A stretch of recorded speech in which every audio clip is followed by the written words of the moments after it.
আমার সামনে যে গাড়িটি দেখতে পাচ্ছেন এটা একটি টয়োটা এলিয়ন 2016 মডেলের। 2016 মডেলের শেপ হয় দুইটা, একটা হলো লেটেস্ট যে ফুল গ্রিন শেপ এবং একটা আগের 2010 থেকে শুরু করে যে শেপটা। সো এটা 2016 ওল্ড শেপ বলা হয় এবং এটা জি প্লাস প্যাকেজের। রেজিস্ট্রেশন হয়েছে গাড়িটি 2021 সালে।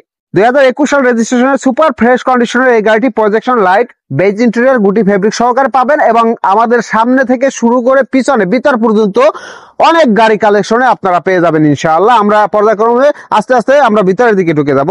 সো এই গাড়িটিতে পাবেন আপনারা সিট পাওয়ার, গাড়িটি সম্পূর্ণ তেলে ব্যবহৃত এবং গুটি ফেব্রিক্স এর গাড়ি, আইডল স্টপ সহকারে আপনারা পাবেন। যারা ফুল ফুল অপশনের একটি টয়োটা এলিয়ন গাড়ি নিতে চান, একটু বাজেট কম, যে আপনারা নিউ মডেলের নিতে পারতেছেন না, তাদের জন্য এই গাড়িটির দাম রয়েছে 27,30,000 টাকা আস্কিং প্রাইস। 27,30,000 টাকা আস্কিং প্রাইস, কিছুটা কম বেশ আমরা ইনশাল্লাহ করে দেবো।